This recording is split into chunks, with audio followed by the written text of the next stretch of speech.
Hello everyone, कैसे हैं आप सब। उम्मीद है स्टूडेंट आप सब अच्छे होंगे और आपकी तैयारी भी काफ़ी अच्छी चल रही होगी। तो लास्ट टाइम पर ये एक मैराथन है जो आपको काफ़ी हेल्प करेगी। अगर आपने कुछ भी नहीं किया तो ये मैराथन आपके लिए 101% फ़ायदेमंद रहेगी, जिसमें हम क्या करेंगे 2021 से लेकर 2024 तक के PYQ कर लेंगे। ठीक है, अभी ये वाले PYQ सिर्फ इकोनॉमिक्स के रहेंगे। नेक्स्ट में आपको पॉलिटी एंड और आपके हिस्ट्री के भी मैं आपको ऐसे ही मैराथन कराऊंगी 2021 से, जिसमें 24 तक के हम सारी क्वेश्चंस प्रैक्टिस कर लेंगे जो जो PYQ आपसे पूछे गए हैं। अभी खाली हम सिर्फ इकोनॉमिक्स के देखेंगे। तो स्टार्ट करते हैं। फर्स्ट क्वेश्चन ही हमारा किस चीज़ का है, इकोनॉमिक्स का। क्या कहता है 91 क्वेश्चन, अर्थशास्त्र की दुर्बलता केंद्रित परिभाषा जो है किसने दी थी। Who gave the scarcity centric definition of economic, किसने दी थी, ये हमारी दी थी रॉबिन्सन ने। किसने दी थी, रॉबिन्सन ने। फोर्थ आंसर आएगा इसका। अगर मार्शल की आपसे बात पूछ ली जाए तो मार्शल का काम था प्रिंसिपल ऑफ इकोनॉमिक्स। क्या याद रखेंगे, जो इनका काम था यानी जो इनका वर्क था वो था प्रिंसिपल ऑफ इकोनॉमिक्स। याद रखना आप स्टूडेंट, नोट डाउन कर लो, अपनी नोटबुक और पेन लेकर बैठ जाओ। जो जो पॉइंट मैं आपको बता रही हूँ साथ साथ नोट डाउन कर लो। और प्रिंसिपल ऑफ इकोनॉमिक्स तो था ही इनका, लेकिन किसके नाम से जाने जाते थे, he is best known for his work price theory. किसके नाम से, एक प्राइस थ्योरी था और एक था the theory of supply and demand. क्या था, the theory of supply and demand. Next अगर बात की जाए, अगर हम बात करें तो सैमुअलसन की अगर बात की जाए तो इनको क्या मिला था, एक अवार्ड मिला था, Nobel memorial prize in economic science. किसमें मिला था, Nobel memorial prize in economic science में। किसमें मिला था, इकोनॉमिक साइंस में 1970 में। और जो इनका वर्क था वो था वेलफेयर इकोनॉमिक्स पर।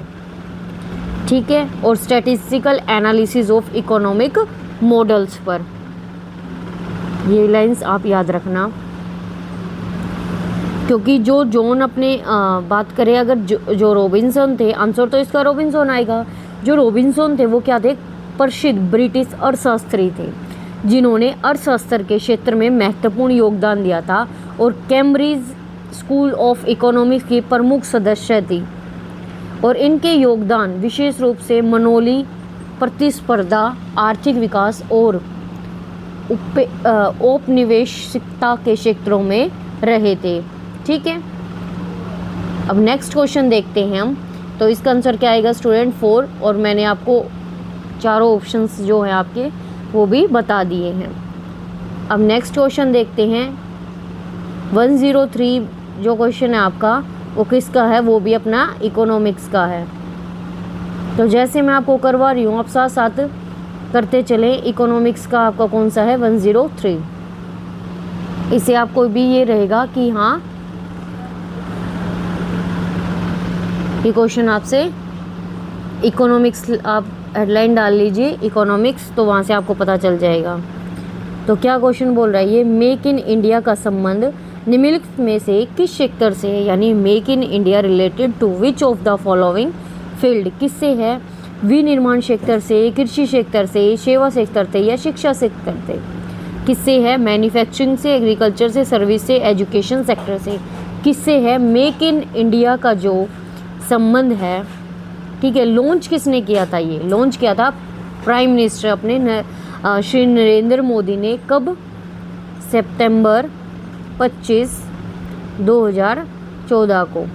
Transforming India into a global manufacturing hub, यानी किससे है मेक इन इंडिया का, अपना मैन्युफैक्चरिंग सेक्टर से। क्या आएगा, 1 विनिर्माण क्षेत्र से। ठीक है, अब नेक्स्ट क्वेश्चन पर चलते हैं।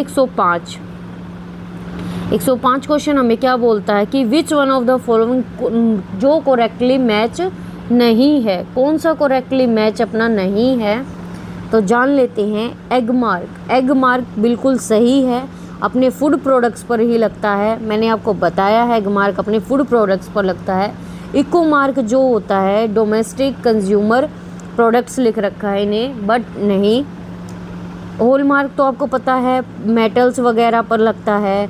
वुल मार्क जो होगा अपना कॉटन, सिल्क, इन पर लगेगा, ठीक है, लेकिन कॉटन के फैब्रिक पर लगेगा, लेकिन इको मार्क डोमेस्टिक पर नहीं लगता स्टूडेंट। इको मार्क लगता है अपना इन्वायरमेंटली फ्रेंडली होता है ये, ठीक है, safe and adder standard of friendliness होता है ये, मतलब इन पर नहीं लगता है। इन्वायरमेंटली क्या होता है, फ्रेंडली होता है, ठीक है, लेबल होता है ये प्रोडक्ट्स इन इंडिया का।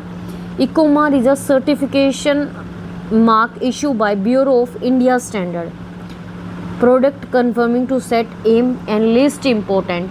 इसकी जो स्कीम थी वो थी 1991 ऑन दी इकोसिस्टम, तो ये आएगा सेकंड। इनकोरेक्ट क्या आएगा, domestic consumer product.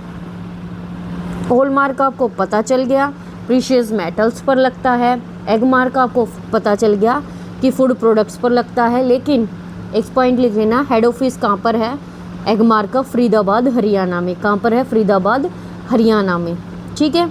Legally enforced है ये एग्रीकल्चर प्रोड्यूस से, यानी एग्रीकल्चर के जो प्रोडक्ट्स उन पर, ठीक है।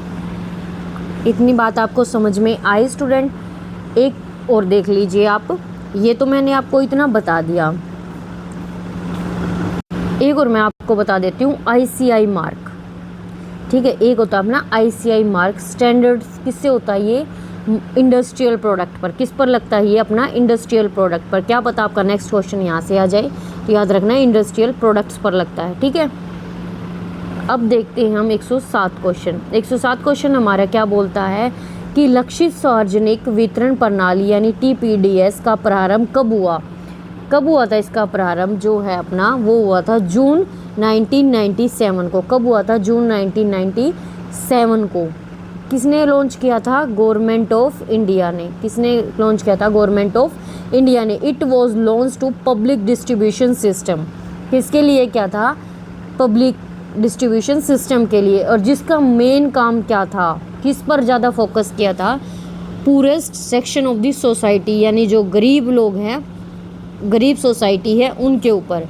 बिलो पॉवर्टी लाइन BPL सुना होगा जैसे आपने, APL अबो पॉवर्टी लाइन, यानी जो पॉवर्टी लाइन से ऊपर हैं, ठीक है, जिन्हें हाउस होल्ड पर प्रोवाइड किया जाता है फूड ग्रेन्स जो स्लाइटली हायर प्राइसेस के होते हैं, ठीक है। और BPL, इन चीज़ों पर लगा था TPDS, ठीक है, याद रखना, टारगेटिंग पब्लिक डिस्ट्रीब्यूशन सिस्टम। कब हुआ था, जून 1997। और कि अगर बाय चांस ये क्वेश्चन आ जाए आपके कि गवर्नमेंट ऑफ जो इंडिया है, सॉरी, अगर ये क्वेश्चन आ जाए कि किसने किया था, तो किसने किया था, गवर्नमेंट ऑफ इंडिया ने। और दो ही तरह का कैटेगरीज है इनकी, BPL और APL, बिलो पॉवर्टी लाइन और गरीबी रेखा से ऊपर और गरीबी रेखा से नीचे। ये 2 पॉइंट आपको याद रख लेने हैं, ठीक है, APL, ठीक है स्टूडेंट। नेक्स्ट क्वेश्चन देखते हैं। 108 क्वेश्चन भी हमारा किस चीज़ का ही है, इकोनॉमिक्स का। ये 2021 का क्वेश्चन पेपर है स्टूडेंट। तो क्या बोलता है 108 क्वेश्चन कि which of the statement are true about globalization. वैश्वीकरण के बारे में कौन सा कथन जो है वो सही है। Globalization is a purely an economic phenomena, नहीं। वैश्वीकरण जो है अपना सिर्फ आर्थिक परिघटना है, नहीं। वैश्वीकरण की शुरुआत 1991 में हुई थी, नहीं। वैश्वीकरण और जो अपना वैश्वीकरण है वो समान है, यानी globalization is same thing as westernization. या फिर अपना जो ग्लोबलाइजेशन है वो मल्टी डायमेंशनल फिनोमिना है। यस, जो ग्लोबलाइजेशन है अपना वो मल्टी डायमेंशनल फिनोमिना है, ठीक है। अब देखते हैं हम 110 क्वेश्चन। 110 क्वेश्चन हमारा क्या बोलता है कि भारत में नवीन आर्थिक सुधारों यानी LPG 1991 को लागू होने के RBI गवर्नर कौन थे, यानी who was the governor of RBI eight the time of implementation of new economic reform LPG 1991 in India. कौन थे न्यू इकोनॉमिक रिफॉर्म्स के। ये क्या है, प्राइवेटाइजेशन है, ठीक है, क्या है ये, प्राइवेट कंपनी है, ग्लोबलाइजेशन है या वैश्वीकरण है। किस पे, LPG की बात हो रही है यहाँ पे। 1991 आपको बता दिया है। तो कौन थे अपने एस वेकंत मर, कौन थे, एक्स वेक्टर मन, कौन थे, एस वेक्टर मन, ठीक है। क्या बताया है इन्होंने, एलजी जो रिफॉर्म्स हैं उनके लीडरशिप थे हमारे prime minister PV Narasimha Rao. कौन थे हमारे पीवीसी नरसिम्हा राव थे। और फाइनेंस मिनिस्टर जो थे वो क्या कौन थे, डॉक्टर मनमोहन सिंह। याद रखना फाइनेंशियल मिनिस्टर अपने डॉक्टर मनमोहन सिंह थे। ठीक है, तो याद रखना पहला नाम जो था कौन थे अपने, किन्होंने किसने किया था, एस विवेक ने किया था। गवर्नर थे ये किसके, आरबीआई के। किसके गवर्नर थे ये, आरबीआई के। ठीक है, और जो अपने प्राइम मिनिस्टर थे वो थे नरसिम्हा राव और finance minister doctor Manmohan Singh. ये पॉइंट आपको इसमें बस याद रखना है। नेक्स्ट क्वेश्चन पर चलते हैं हम 111 नंबर क्वेश्चन पर कि निम्नलिखित देशों में से किस देश ने जर्मनी को आर्थिक संकट से उबरने हेतु डोव्स योजना बनाई। Which of the following country prepare the Dawes plan to get Germany out of economic crisis. तो इसका आंसर क्या आएगा student, United State of America. क्या आएगा, यूनाइटेड स्टेट ऑफ अमेरिका। और जो ये प्लान्स के बारे में बताया है, डोव्स योजना जो थी वो फॉर्मुलेटेड कब हुई थी, 1924 में। कब हुई थी, 1924 में। जर्मनी से किसकी हेल्प से, जर्मनी की रिकवर किया था पोस्ट वर्ल्ड वॉर फर्स्ट को, इकोनॉमिक जो क्राइसिस होते हैं अपने उनसे उठने के लिए। ठीक है, नेक्स्ट क्वेश्चन देखते हैं 112 नंबर अपना जो क्वेश्चन है।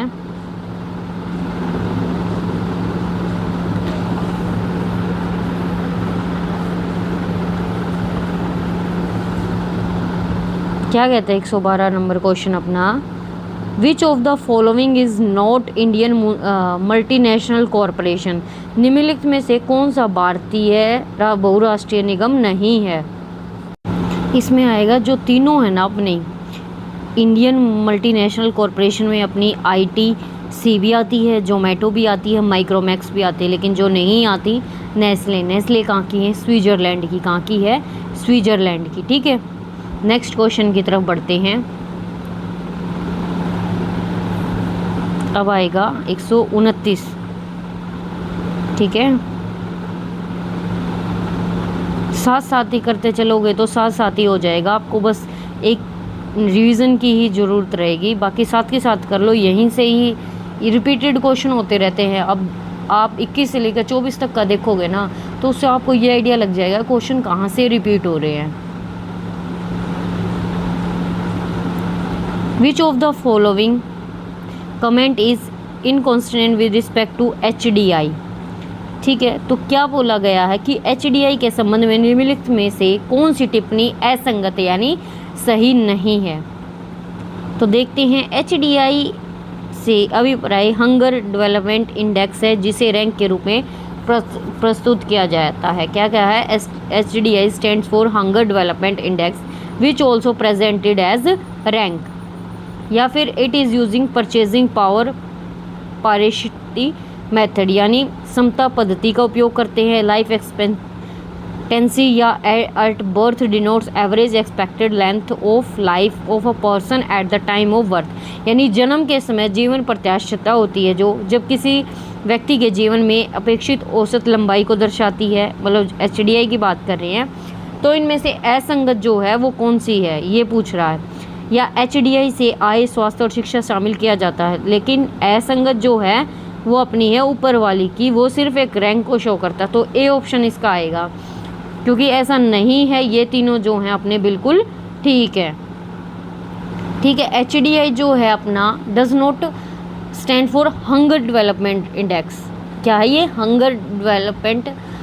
ये सिर्फ भूखमरी का ही नहीं है, हेल्थ का है, एजुकेशन का है, इनकम का। किसका है, health, education and income. Health में मेज़र करता है ये लाइफ की एक्सपेक्टेंसी को, बर्थ केस में। एजुकेशन में मेज़र करता है ईयर्स ऑफ स्कूलिंग को, एक्सपेक्टेड ईयर्स ऑफ स्कूलिंग। ठीक है, और इनकम में मेज़र करता है ये ग्रोस नेशनल इनकम को, पर कैपिटा। क्या याद रखेंगे आप, GNI, gross national income per capita. ठीक है, अब देखते हैं हम 131 क्वेश्चन देखते हैं। 131 क्वेश्चन क्या बोलता है, विच of the following is not function of RBI यानी रिजर्व बैंक ऑफ इंडिया। निम्नलिखित में से कौन सा भारतीय रिजर्व बैंक का कार्य नहीं है। Creation of credit, credit control, monetary policy, issue of currency notes. Credit control भी है, मॉनेटरी पॉलिसी भी है, इशू ऑफ करेंसी नोट्स भी है, लेकिन जो नहीं है वो है क्रिएशन ऑफ क्रेडिट, यानी साख का सृजन जो है वो नहीं है।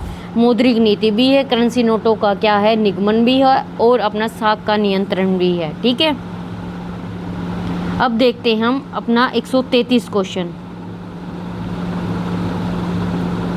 बोलता है कि what is the order of contribution of different sectors to GDP of India. Bharat के सकल घरेलू उत्पाद में विभिन्न क्षेत्रों के योगदान का जो क्रम है वो क्या है। टर्सरी सेकेंडरी प्राइमरी, या टर्सरी प्राइमरी सेकेंडरी, या प्राइमरी सेकेंडरी टर्सरी। ये तो ऑब्वियसली बात आपको पता होगा, टर्सरी सेकेंडरी प्राइमरी। क्या आएगा, एक थ्रो से योगदान का टर्सरी आएगा, सेकेंडरी आएगा, प्राइमरी आएगा। ठीक है, नेक्स्ट क्वेश्चन है अपना 136। कौन सा है, 136। 136 क्वेश्चन क्या बोलता है, किस अर्थशास्त्री ने भारत में सर्वप्रथम गरीबी का अध्ययन किया और 1956-1968 के मध्य ग्रामीण निर्धनों के प्रतिशत में कमी होने का संकेत दिया। क्या आएगा, BM दांडेडकर, या BM मिन्हास, या DT लक्कड़वाला, या फिर आएगा MC आहूलवालिया। क्या आएगा स्टूडेंट, तो क्या आएगा इसका आंसर, BM दांडेकर। क्या आएगा, BM दांडेकर। और अगर BM दांडेकर ना दे रखा हो और N रथ दे रखा हो, N रथ दे रखा हो, तो आप ये लगा के आएंगे। ठीक है, इन्होंने बात की थी पॉवर्टी इन इंडिया के बारे में। दे किस चीज़ का यूज़ करते थे ये, कंजप्शन एक्सपेंडिचर डाटा का। नेक्स्ट क्वेश्चन है हमारा 140।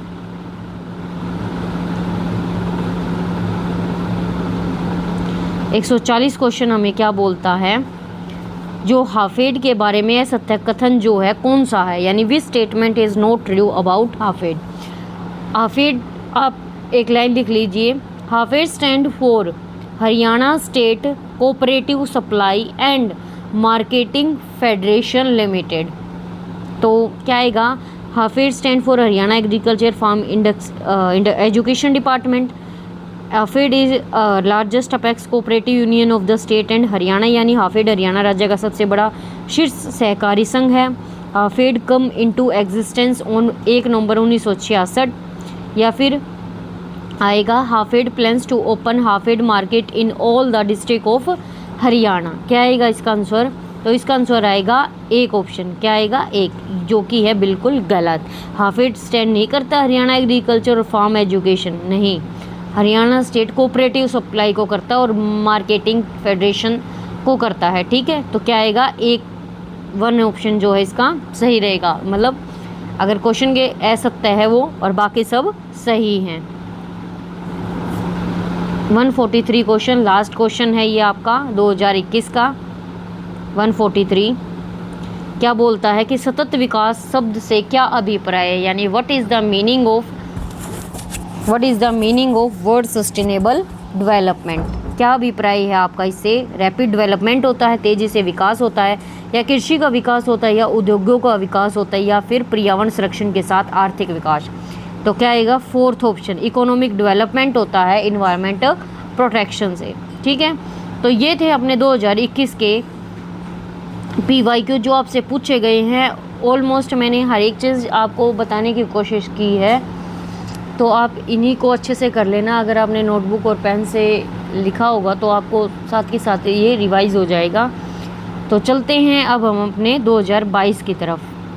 एक क्वेश्चन और रह गया स्टूडेंट आपका, जो है 145 इकोनॉमिक्स का, ये भी देख लेते। आर्थिक विकास की अवधारणा के मापन में सुधार का क्रम क्या है। What is the sequence of improvement in concept of economic development. तो क्या आएगा, अगर आप इसको अच्छे क्रम में लगाओगे तो सबसे पहले आएगा अपनी इनकम, यानी आय। इनकम के बाद आएगा अपना पर कैपिटा इनकम, फिर आएगा PQLI, फिर आएगा HDI। अब देख लेते हैं PQLI क्या है, physical quality of life index, जो किसने डेवलप किया था, M Mehboob ul Haq and Sen ने। किसने किया था, M महबूब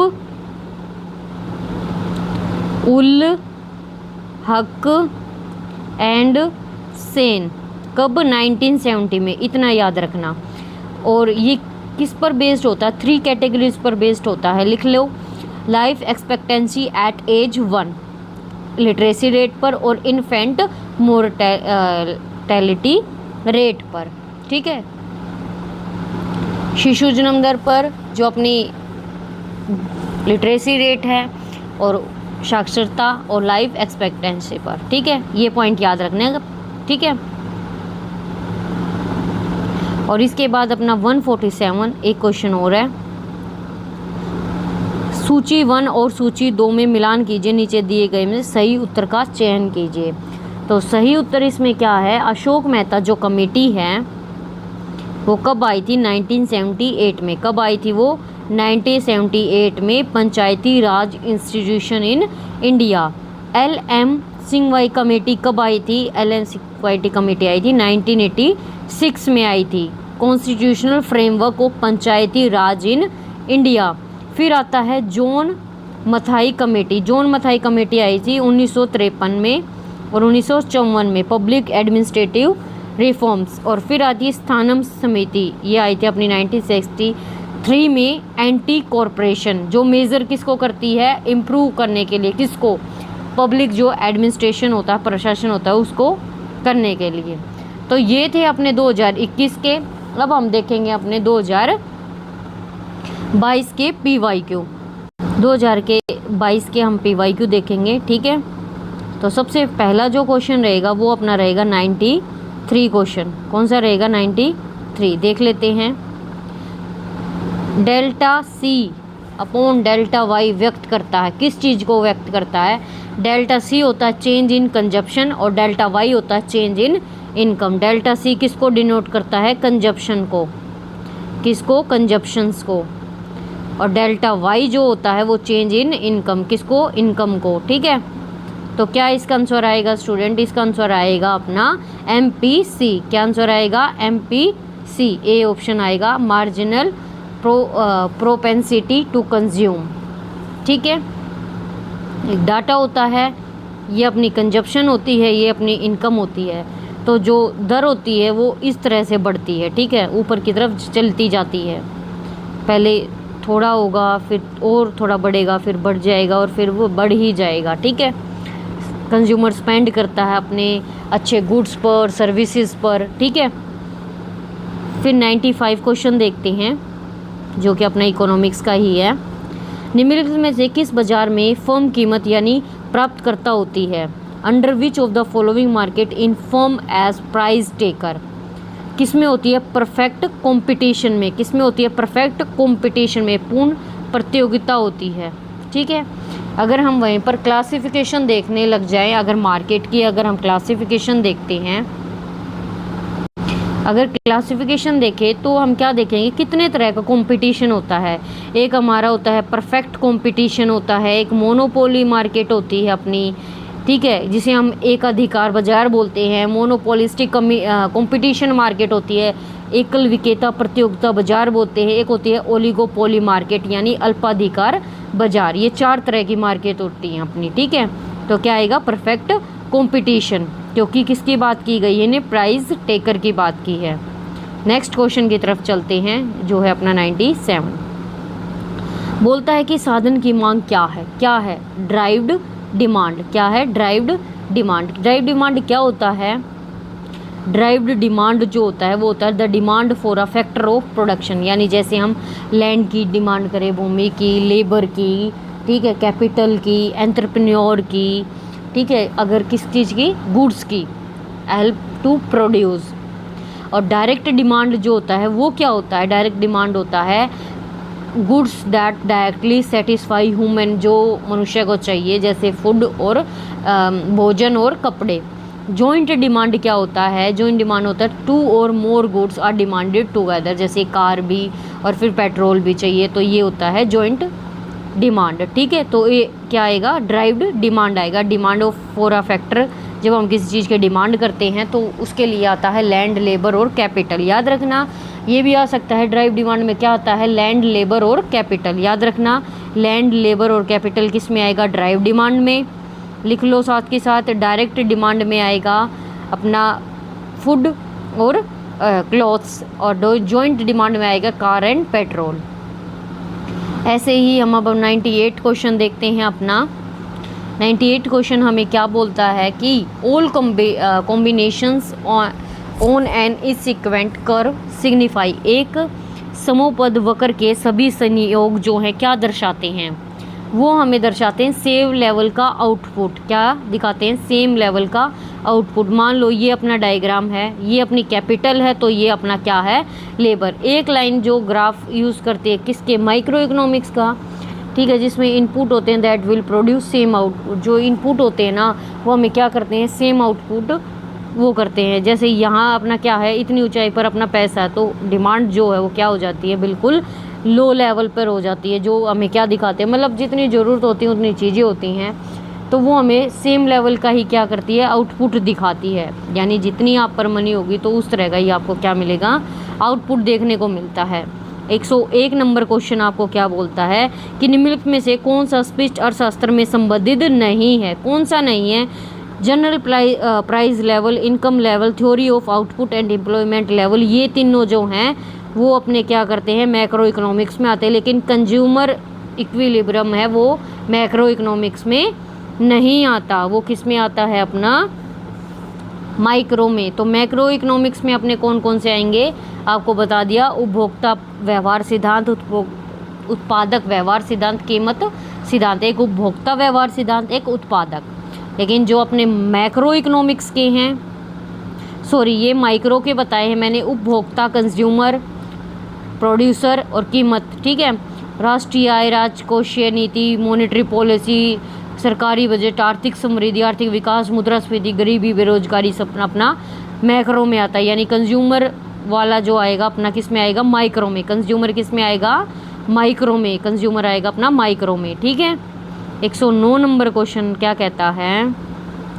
109 नंबर क्वेश्चन कहता है who propounded the theory of drain of the wealth. किसने दी थी? ये दी थी दादा भाई नौरोजी ने। किसने दी थी? दादा भाई नौरोजी ने दी थी।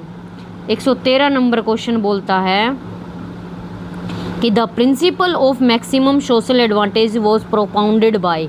अधिकतम सामाजिक लाभ का सिद्धांत जो है प्रतिपादित किया। किसने प्रतिपादित किया? एच डेल्टन ने। किसने किया था? एच डेल्टन ने, ठीक है।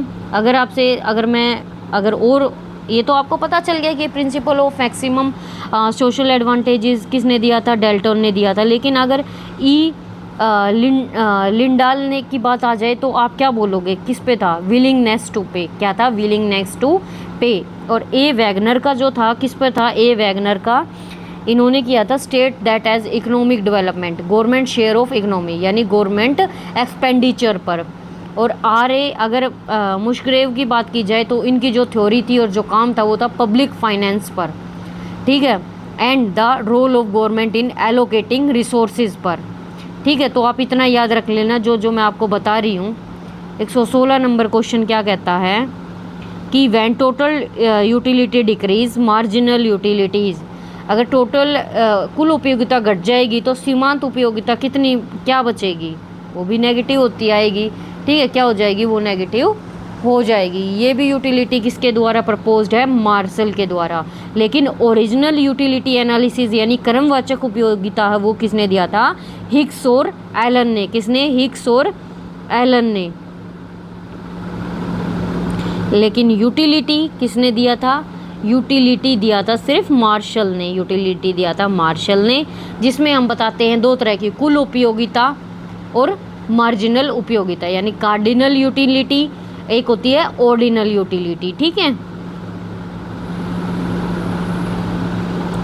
118 नंबर क्वेश्चन आता है कि ब्रेटन वुड्स मेलन में किस अंतर्राष्ट्रीय संगठन की जो स्थापना है वो की गई थी? किसकी स्थापना की गई थी?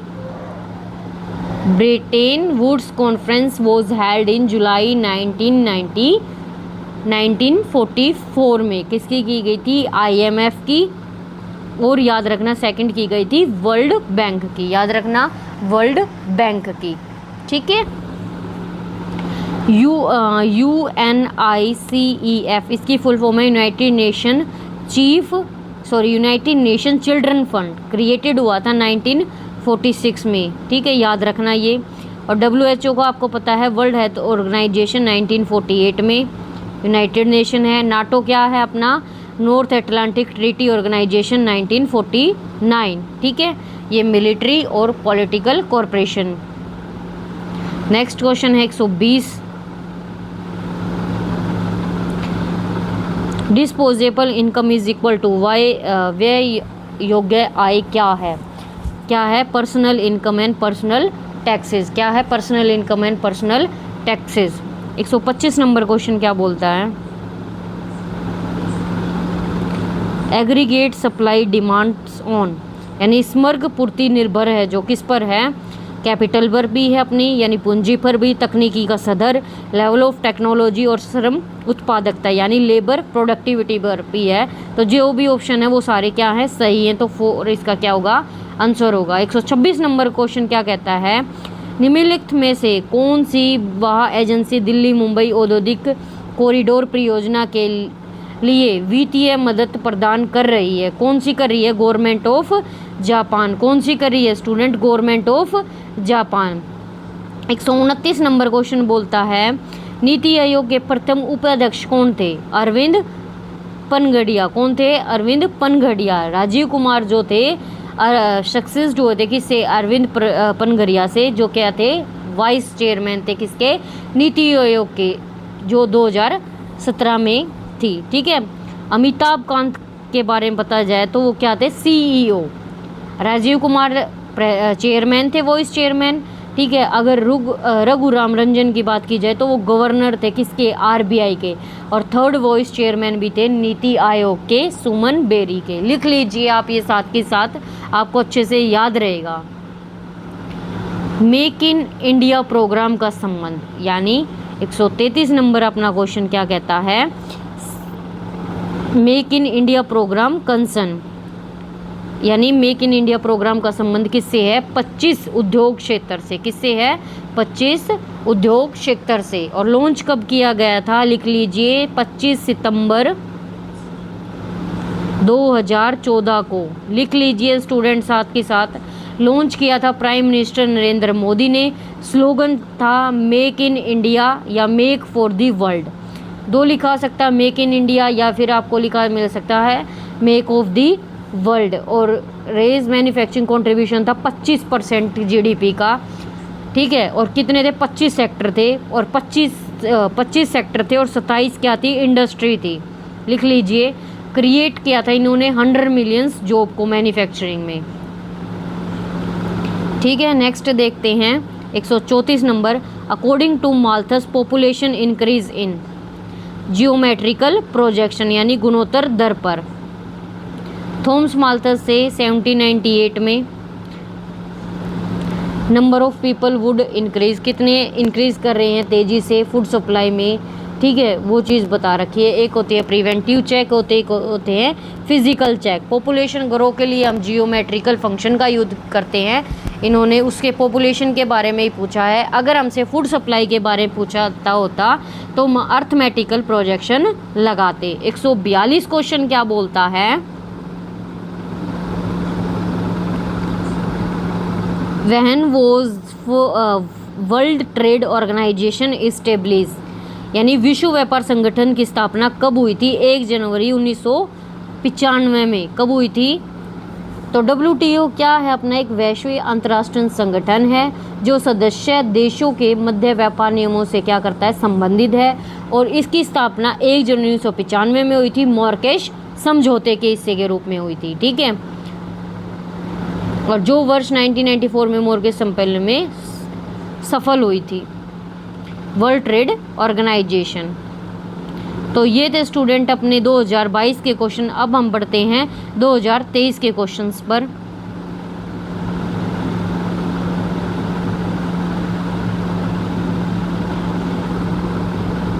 ये अपना 2023 का क्वेश्चन पेपर, तो इसको और कर लेते हैं एक बार हम। तो सबसे पहला क्वेश्चन इसमें क्या है? 125 नंबर क्वेश्चन है, ठीक है। 125 नंबर क्वेश्चन क्या बोल रहा है स्टूडेंट कि find the missing figure in given example of credit creation and choose the correct option. Round दे रखे हैं, डिपॉजिट्स दे रखे हैं, लोन्स दे रखे हैं और रिजर्व दे रखे हैं 80% 20%। तो इसमें ये बोल रखे है करेक्ट कौन सा है, इनमें से जो सही है वो कौन सा है। तो सही जो है सी ऑप्शन आएगा अपना, ऑप्शन नंबर सी 200, 640, 640 और 125 जो है अपना बिल्कुल सही क्वेश्चन है। नेक्स्ट क्वेश्चन है अपना हाउ मैनी, 126 नंबर है, how many nationalisation bank are there in India September 2023, यानी भारत में सितंबर 2023 में कितने राष्ट्रीयकृत बैंक थे, कितने थे 14, कितने थे 14। State Bank of India, Punjab National, SBI था, Punjab National Bank, Canara Bank, Bank of Baroda, Bank of India, India Bank, Union Bank of India, Central Bank of India, India reserve Overseas Bank, UCO Bank, ठीक है, bank of Maharashtra, ये banks थे और corporation bank. 129 number question क्या बोल रहा है विच of the following is the basis of constructing indifference कर, इंडिफरेंस कर के बारे में पूछ रहा है, यानी तटस्थता वक्र के निर्माण का आधार जो है क्या है इंडिफरेंस कर्व का। तो क्या बोलता है कि आई जो सी होता है वो दो वस्तुओं के संयोजन से होता है, प्रतिनिधित्व करता है किसका, दो वस्तुओं का। तो इसका आंसर जो आएगा वो आएगा consumer income, sorry consumer preference scale. क्या आएगा, कंज्यूमर प्रेफरेंस स्केल, या फिर हम कंज्यूमर प्रेफरेंस भी बोलते हैं। अगर स्केल ना देकर कंज्यूमर प्रेफरेंस बोल दिया जाएगा तो हम क्या लगा के आएंगे, कंज्यूमर प्रेफरेंस स्केल। फिर नेक्स्ट क्वेश्चन है 133, ये अपना यहाँ से ज़रूर क्वेश्चन आता है आपका, हर बार आता है। एक वस्तु के कई उपयोग होने की दशा में उसकी मांग की लोच क्या हो जाती है, तो उसका क्या आएगा, ए ऑप्शन जो होगा सही रहेगा। तो ये डायग्राम आपको मैं एक बार और डिफ़ाइन कर देती हूँ, क्या बोल रहा है ये डायग्राम, ये डायग्राम है, ठीक है।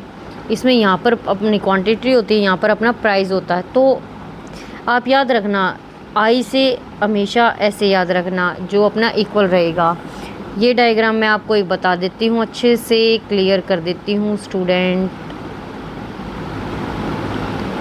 ठीक है।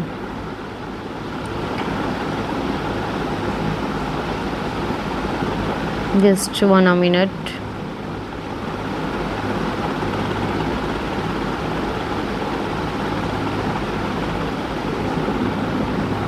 ये डायग्राम है, यहाँ पर अपना प्राइस होता है, यहाँ क्वांटिटी होती है, ठीक है। यहाँ मान लेते हैं हम जितना आप प्राइस है उतनी क्वांटिटी है, तो ये जो रेशियो है वो ऐसे बन रही है, मतलब यहाँ से टच कर रही है, ठीक है। तो यहाँ पर हमेशा याद रखना क्या रहेगी, इन्फिनिटी रहेगी, और यहाँ पर जो होगा ये वाला साइन यूज़ होगा, और इक्वल होगी यहाँ पर हमेशा, क्या होगी, इक्वल, याद रखना। और सबसे नीचे क्या रहेगी, 0 पर, और यहाँ पर ये रहेगा, ठीक है। तो इसका ऑप्शन आएगा फर्स्ट।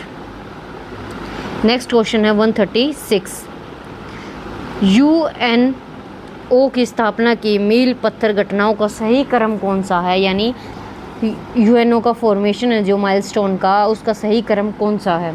तो उसका सही क्रम में सबसे पहले आएगा इंटर एलाइड डिक्लेरेशन, यानी अंतर संबंध घोषणा। उसके बाद आएगा डबर्टन ऑक्स कॉन्फ्रेंस, फिर उसके बाद आएगा याल्टा कॉन्फ्रेंस, ठीक है। तो ये आएगा सबसे पहले।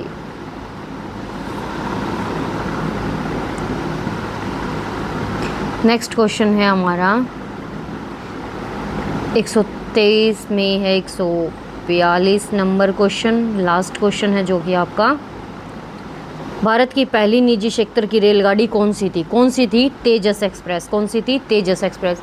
बस यही क्वेश्चन इकोनॉमिक्स के 2023 में आए थे, कम क्वेश्चन ही आए थे। अब हम देख लेते हैं अपना 2024 का 2024 का पेपर देख रहे हैं हम। ये लास्ट एग्ज़ाम है आपका 2021 से लेकर 21, 22, 23 तीनों पेपर करवाए हैं। क्वेश्चंस को मैंने अच्छे से एक्सप्लेन करने की कोशिश की है, तो होपफुली आपके लिए क्लास अच्छी रहेगी ये। और जो करवाया है प्लीज़ आप साथ साथ नोट डाउन कर लीजिए, ये पॉइंट्स भी आपको एग्ज़ाम में काफ़ी हेल्प करेंगे। ठीक है, 2024 का देख रहे हैं अब हम। तो कौन सा क्वेश्चन है, सबसे पहले आता है क्वेश्चन नंबर 94। 94 क्वेश्चन क्या कहता है कि consider the following statement. J.S. Mill in his book on the liberty deals with individual liberty. He distincts between self regarding action and other regarding action. यानी वह स्वयं से संबंधित कार्य और अन्य कार्य से भी क्या करता है, अन्य से संबंधित के मध्य अंतर करता है। J.S. Mill ने अपनी पुस्तक ऑन लिबर्टी में व्यक्तिगत स्वतंत्रता जो है वो चर्चा की है। क्या ये दोनों कथन सही हैं? जी हाँ, बिल्कुल दोनों कथन क्या हैं, सही हैं, बोथ ए एंड बी। ठीक है, नेक्स्ट क्वेश्चन है जो है हमारा, यानी इसको अगर मैं थोड़ा एक्सप्लेन करूँ तो J.S. मिल क्या थे, लिबरल थिंकर थे, क्या थे, उदारवादी विचारक थे ये। और इनका फुल नेम था जो वो जॉन स्टर्ट मिल था। नेशनलिटी जो इनकी है ना वो थी ब्रिटिश। क्या कौन सी थी, व्यक्तिगत स्वतंत्रता पे थे। और इनका था यूटिलाइजेशन 1863 में, कंसिडरेशन ऑन रिप्रेजेंटेटिव गवर्नमेंट यानी प्रतिनिधि सरकार पर विचार किया था। 1861 में द सब्जेक्शन ऑफ वुमेन यानी स्त्रियों की दास्ता भी, यानी वुमेन इक्वलिटी की, यानी महिला समानता की भी इन्होंने बात की थी। J.S. मिल के बारे में मैंने आपको इतना कुछ बताया है। ठीक है, नेक्स्ट क्वेश्चन है हमारा 98 नंबर। तो 98 क्वेश्चन हमें क्या बोल रहा है कि भारत में खाद्यान्न की वसूली, आवंटन एवं भंडारण का कार्य करने वाली नोडल एजेंसी है। कौन सी है वो नोडल एजेंसी? तो आपको बता दिया जाए, फूड कॉरपोरेशन ऑफ इंडिया, यानी क्या आएगा, फूड कॉरपोरेशन ऑफ इंडिया। ठीक है, और इस्टेब्लिश कब हुई थी? ये 1965 को इस्टेब्लिश हुई थी। याद रखना, क्या पता नेक्स्ट क्वेश्चन आपसे यही पूछ ली जाए। या establish under food corporation act के हुई थी 1964 में। और हेड क्वार्टर इसका न्यू दिल्ली है, याद रखना ये बेसिक पॉइंट। सप्लाई करती है फूड ग्रेन्स को पब्लिक डिस्ट्रीब्यूशन सिस्टम, PDS। ठीक है, बहुत छोटी छोटी चीज़ें अगर आप याद करेंगे तो आपके लिए अच्छा रहेगा। 102 नंबर क्वेश्चन कहता है ड्राइंग, सॉरी ये तो हिस्ट्री का क्वेश्चन आ गया था। यदि ऋणात्मक ढाल वाले सरल रेखीय मांग वक्र पर दाएं से बाएं ऊपर की ओर विचारण किया जाए तो मांग की कीमत लोच का क्या होगा? तो वो क्या हो जाएगी, इंक्रीज कर जाएगी, यानी बढ़ जाएगी। क्या करती है, इंक्रीज करती है। Shift in demand curve, the demand curve was drawn assumptions that consumer income, यानी दो चीज़ें होती हैं, नॉर्मल गुड्स और एक होता है इन्फीरियर गुड्स। याद रखना, जब नॉर्मल गुड्स की बात करेंगे तो राइट वर्ड शिफ्ट करेगी, अगर हम इन्फीरियर गुड्स की बात करेंगे तो वो लेफ़्ट साइड क्या करेगी, शिफ्ट हो जाएगी। तो शिफ्टिंग से क्वेश्चन आता है, नॉर्मल गुड्स से पूछ लिया जाए, क्या पता नेक्स्ट टाइम। तो अगर डिमांड कर इन्फीरियर है तो मैं बता रही हूँ आपको, तो हमारी इस साइड शिफ्ट करेगी। अगर डिमांड अपनी नॉर्मल है तो हमारा राइट वर्ड शिफ्ट करेगी। क्या पता नेक्स्ट क्वेश्चन यहीं से आ जाए। तो स्टूडेंट प्लीज़ ध्यान रखना, अच्छे से करना। जो मैंने इक्वल होता है ये वाला डायग्राम आपको बताया था, ठीक है, यहाँ पर इक्वल रहेगा, यहाँ पर जीरो रहेगा, ठीक है, यहाँ पर इन्फिनिटी रहेगा। तो ये जो बेसिक पॉइंट बताए थे वो याद रखना। प्राइस इलास्टिसिटी डिमांड में आता है अपना perfect elastic, perfectly in elastic, unitary elastic demand आता है, ग्रेटर देन यूनिटरी आता है और लेस देन यूनिटरी आता है। ठीक है, फिर आता है 106 क्वेश्चन। 106 क्वेश्चन हमें क्या बोल रहा है कि निम्नलिखित पड़ोसी देशों में 2022 में मानव विकास के लिहाज में किस देश की स्थिति जो है वो बेहतर है? किस देश की स्थिति बेहतर है? तो श्रीलंका की जो स्थिति है वो क्या है, बेहतर है। ठीक है, 109 नंबर क्वेश्चन है कि who was the director general of world trade organization, विश्व व्यापार संगठन के महानिर्देशक कौन है? कौन है महानिर्देशक? Ngozi Okonjo Iweala. कौन है? Ngozi Okonjo Iweala. ठीक है, तो ये हैं अपने, क्या आएगा, ए ऑप्शन जो है इसका आंसर रहेगा। WTO के क्या है, 1 जनवरी 1995 को मोरके समझौते हुआ था। ये चीज़ें मैं आपको पीछे वाली सेम 2023 में भी आपको यहाँ से क्वेश्चन देखने को मिला था। 111 नंबर क्वेश्चन अब आपको क्या कहता है कि यदि मांग फलन पी क्यू इक्वल हो जाए सी हो और जहाँ सी स्थिर हो तो इस मांग फलन के संदर्भ में निम्न में से कौन सा कथन जो है वो सही रहेगा। तो जल्दी से देखें और बताएं कौन सा कथन जो है सही रहेगा। कोड्स देखें और बताएं। चारों ऑप्शन आपको दे दिए हैं, ये देख लीजिए। छोटा कर दिया जाता है क्वेश्चन, ये आपकी स्क्रीन पर विजिबल होगा आपको। तो इसका आंसर आएगा 4। 1, 2, 3 एंड 4 ऑल आर करेक्ट। यानी the shape of the demand of this demand curve will be rectangular. All जितने पॉइंट्स हैं डिमांड के वो क्या है, ई से -1 है। जितने भी पॉइंट्स हैं डिमांड के वो क्या है, एक्सपेंडिचर रिमेन द सेम होता है। ऑल पॉइंट्स जितने भी हैं वो पी एंड क्यू क्या रहते हैं, सभी सेम रहते हैं। 113 नंबर क्वेश्चन क्या बोल रहा है स्टूडेंट, 113 नंबर क्वेश्चन भी देख लेते हैं हम। When was the national food security act enacted in India. अभी आपको बताया था पीछे की स्लाइड में 2013 को हुआ था, ठीक है। 119 नंबर आपको पता है हंगर इंडेक्स, यहाँ से क्वेश्चन 100% आपसे पूछा जाता है तो आप प्लीज़ करके जाए। पीछे की स्लाइड में भी ये क्वेश्चन रिपीट हुआ है। इन विच 2023 global hunger index India ranked out of the 125 कंट्रियों से कितनी थी, 111 थी। अब 2024 का आपसे पूछ लिया जाएगा और 2025 का भी आप देख के जाएंगे। 123 नंबर क्वेश्चन क्या बोल रहा है, 123 नंबर क्वेश्चन हमें कह रहा है कि when was the Asian religion form establish. कब स्थापना हुई थी, 1994 को हुई थी एशियन की, ठीक है। 8 अगस्त याद रखना, 8 अगस्त, ठीक है। इंडोनेशिया फाउंडिंग कंट्रीज़ कौन सी, Indonesia, Malaysia, Philippines, Singapore and Thailand 5 countries हैं। ASEAN free trade area AFTA भी है, एशियन इकोनॉमिक कम्युनिटी भी है और रीजनल कोऑपरेशन भी है, ठीक है।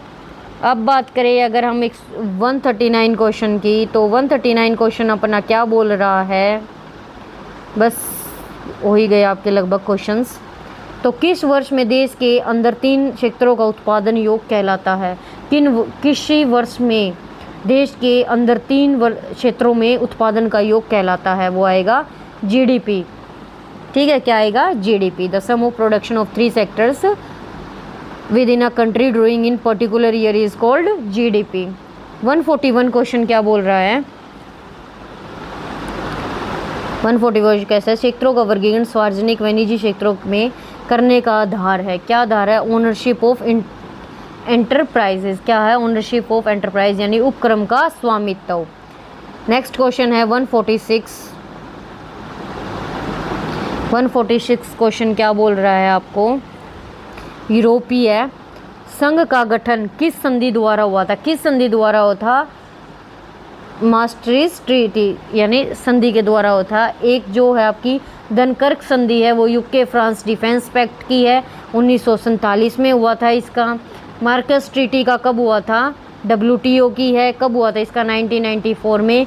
और एक ये जो ब्रिटेन वुड संधि है ये 1944 में हुआ था, IMF and world bank.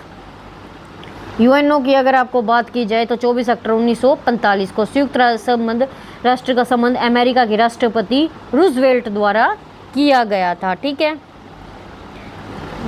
148 question है वो क्या बोल रहा है कि निम्नलिखित में से संयुक्त राष्ट्र के किस महासचिव को मरणोपरांत नोबेल शांति पुरस्कार से सम्मानित किया गया था। किससे किया गया था, डेग हैमरशोल्ड के द्वारा, ठीक है। नेक्स्ट क्वेश्चन जो है अपना लास्ट क्वेश्चन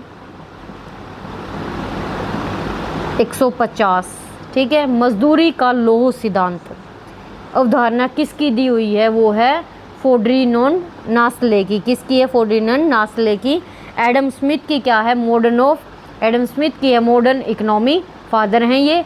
और इन्होंने क्या लिखा था, वेल्थ ऑफ नेशन 1776 में, याद रखना। एडम स्मिथ की है, जर्मन के सोशलिस्ट हैं, ठीक है। और कार्ल मार्क्स के अगर आपको बता दिया जाए तो कार्ल मार्क्स का रिलैक्सेशन आएगा आयरन लॉ वेजेस, ठीक है। रोट इनकी बुक कौन सी है, दास कैपिटल। और डेविड रिकार्डो की अगर बात की जाएगी तो ये इन्होंने बुक लिखी थी principle of polity economy act taxation 1817 में। तो चारों मैंने आपको बता दिए हैं, इसका ऑप्शन नंबर सेकंड आएगा।